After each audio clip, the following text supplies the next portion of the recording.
السلام عليكم ورحمة الله تعالى وبركاته. كيفكم شباب؟ شو أخباركم؟ اليوم رجعت لكم بقصة جديدة وبحلقة جديدة، وراح نتعلم اليوم كيف ندرج سوالف ورقبة فقط، وراح نحافظ على سماكة الجوانب. بتمنى شباب المو مشترك بالقناة اشترك بالقناة وفعل زر الجرس ليوصلوا كل شي جديد، وإن شاء الله ما راح نقصر مع أي حد حابب يتعلم مهنة الحلاقة الرجالية. وراح أترك لكم رابط انستغرامي بالوصف، اي حدا حابب يسأل او يستفسر هنيك رح رد على الكل ان شاء الله.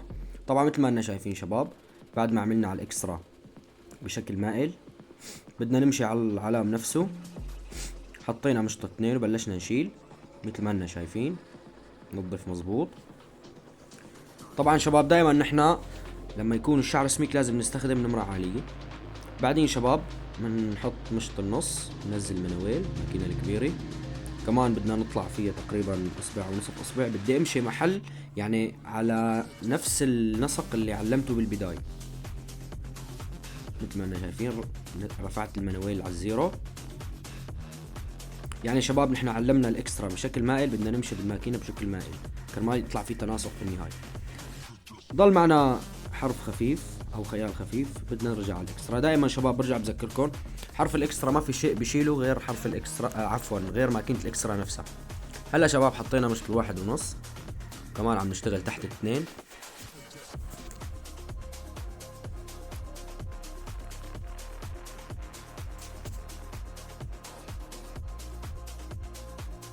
هلا شباب نحط مشط 1، نزل منويل على النص تصير 1.5. طبعا شباب هاي 1.5 انعم من هديك 1.5، يعني هاي الفرق بينه وبين هداك المشط انه هاي انعم بتشيل اكتر. بعدين شباب نرفع المنويل على 1 مثل ما اننا شايفين،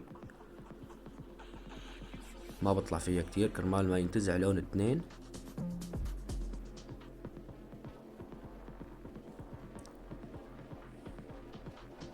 هلا شباب نحط مشط النص مثل ما اننا شايفين. الحرف بدنا نكسره بأرضه، ما راح نطلع فيها كتير بهالطريقة.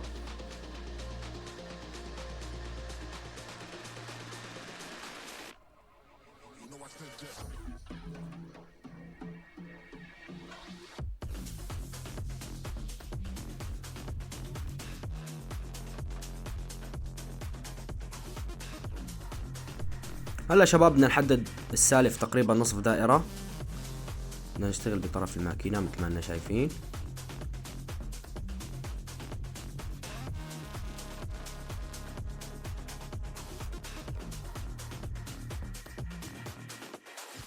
وهلا شباب بنجيب المشط العريض. طبعا هذا المشط بيكون اسمه مشط كربون عريض مثل ما اننا شايفين. نزلنا المنويل على الماكينة نص، بلشنا هاي السماكة ننظفها مزبوط.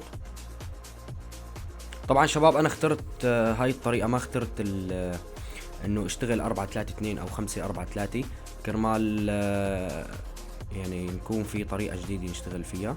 طبعا مثل ما اننا شايفين، وكرمال نحنا كمان نحافظ على هاي السماكة لانه القصة عطلب الزبون انه بده يكون شعره سميك وبده يدرج بنفس الوقت سوالف ورقبة. مثل ما اننا شايفين جبنا مقصة تشفير، عم نشيل السماكات كلها هلا.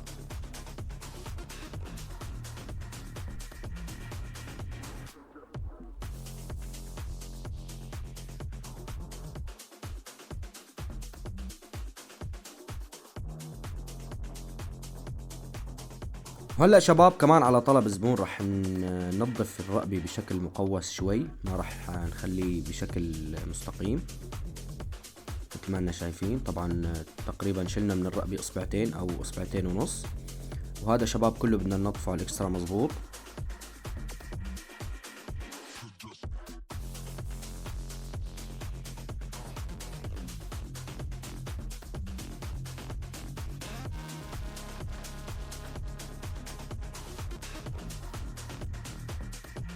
هلا شباب نرجع لمشط 2 كمان، نطلع فيها تقريبا اصبعين مثل ما اننا شايفين، ننظف مزبوط. طبعا شباب برجع بذكركم دائما لازم نمشي على علامة الزيرو، وكتير مهم انه نحن نكرر على النمرة العالية اللي بدنا نشتغل فيها، لانه احيانا لما تشيل بنمرة عالية بيضل في هيك شعر طويل بيناتهم، فدائما انت كرر على النمرة العالية. هلا شباب نص، كمان طلعنا فيها تقريبا اصبع.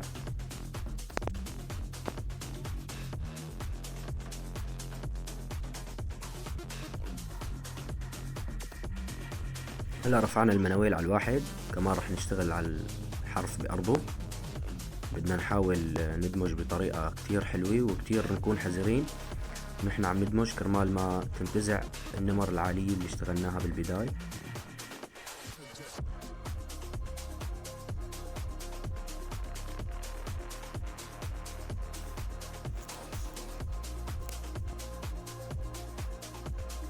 هلا شباب نرجع للاكسترا. مثل ما قلت لكم حرف الاكسترا دائما ما بنشتغل غير بالاكسترا.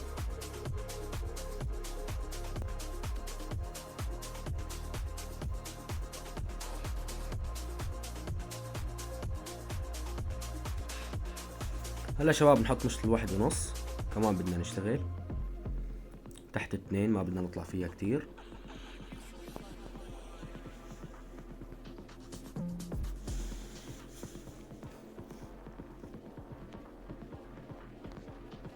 هلا شباب نرجع لمشط الواحد، ننزل منوال، كمان بدنا نشتغل الحرف بأرضه، ما بدنا نطلع كتير. دائما شباب بدنا نحاول قدر الامكان انه نحن نخلي في تناسق بالتدريج.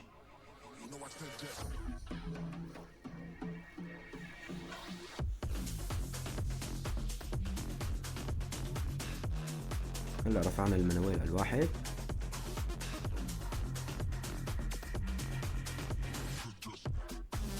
ما شايفين عم نشتغل على الحرف بأرضه باسلوب الدمج.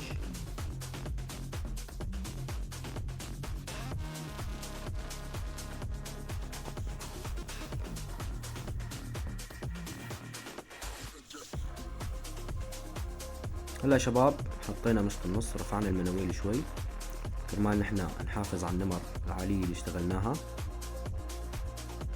طبعا مثل ما شايفين عم نشتغل بطرف الماكينة اكتر من كل الماكينة، لانه بالنهاية برجع بذكركم شباب هي دائما الحلاقة هي لعبة تفاصيل اكتر ما تكون حلاقة. هلا شباب رفعنا المناويل على النص، كمان عم نشتغل بطرف الماكينة مثل ما شايفين.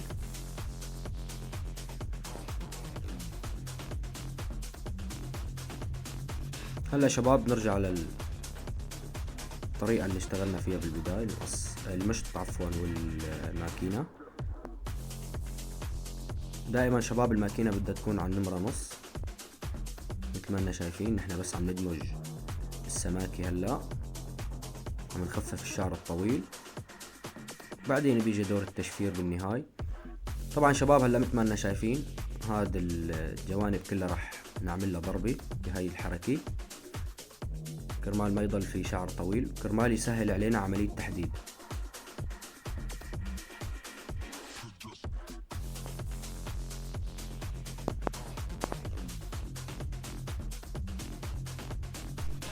طبعا مثل ما شايفين شباب بدنا هاي الرقبة من ورا نحددها بشكل نصف دائرة.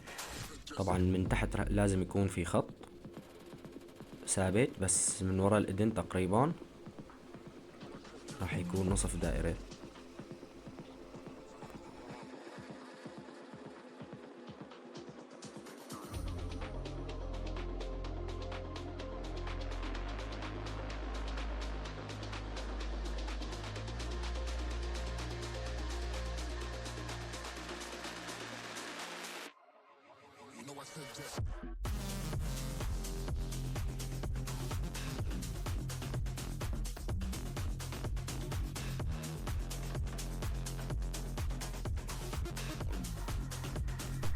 هون شباب كمان رح نشتغل بنفس الاسلوب بنفس الطريقة، كمان رح نخفف هاي السماكة اللي على الجوانب كلها وورا الاذن كرمال تسهل علينا تحديد الرقبة.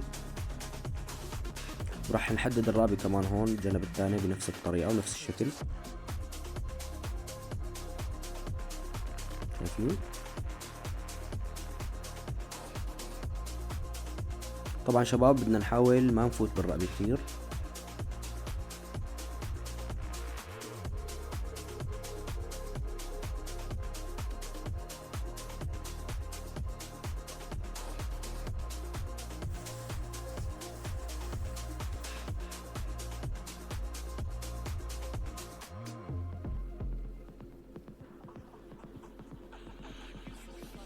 طبعا شباب هاي النتيجة النهائية بعد السشوار. بتمنى تكونوا استفدتوا اليوم من حلقة اليوم وفيديو اليوم. السلام عليكم ورحمة الله تعالى وبركاته. كان معكم الكوافير رام.